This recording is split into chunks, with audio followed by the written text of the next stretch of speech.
washes ashore.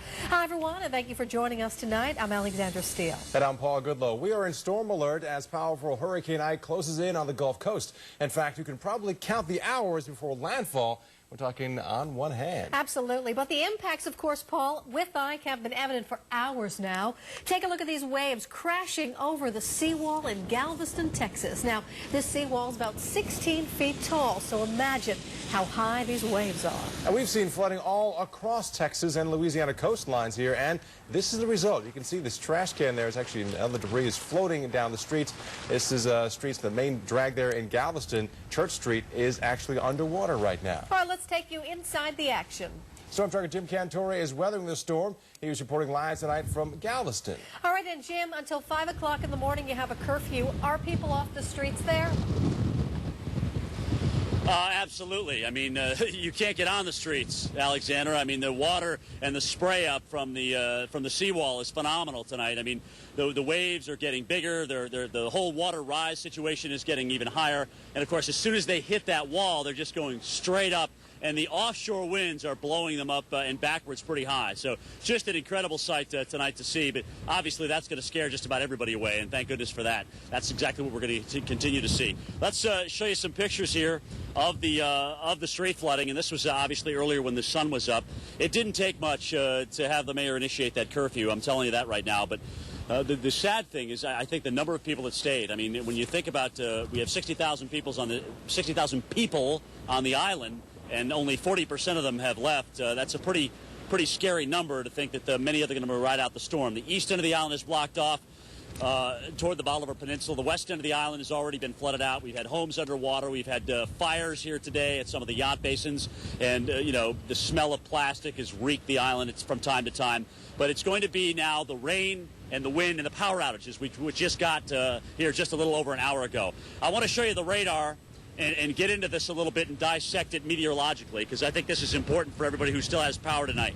We're going to deal with the western side of this eye wall, or this circulation center. It's trying to develop into an eye wall, but let's just call it that for the sake of argument.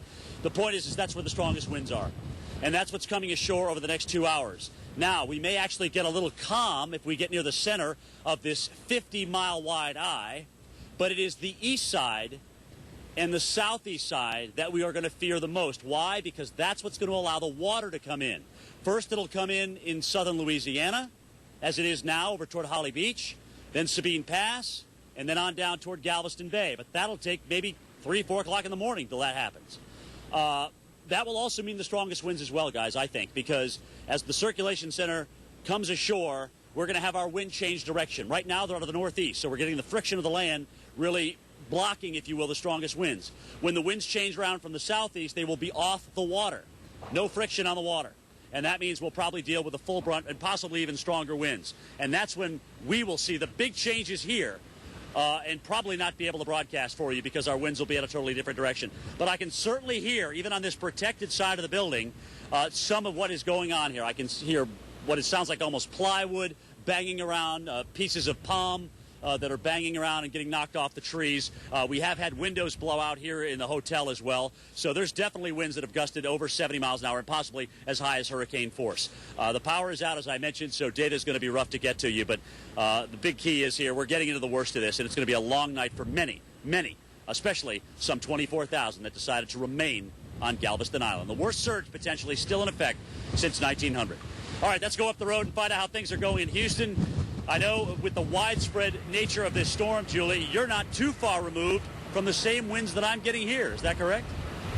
Yeah, absolutely. We've already gotten some gusts up around 50 here, Jim, and I'm actually on the very outskirts of Houston. I'm not too far from Galveston Bay, and you know, you're talking about that east side of the storm pushing all of the water right into the bay. Well, I can tell you I'm not far from it. We've already seen water rise here 6-7 feet, and it's only just increasing as I'm looking out there. I'm actually in a double bay, believe it or not, so the water's got to go through 2 bays to get to me, and I'm telling you it's already up to our hotel here.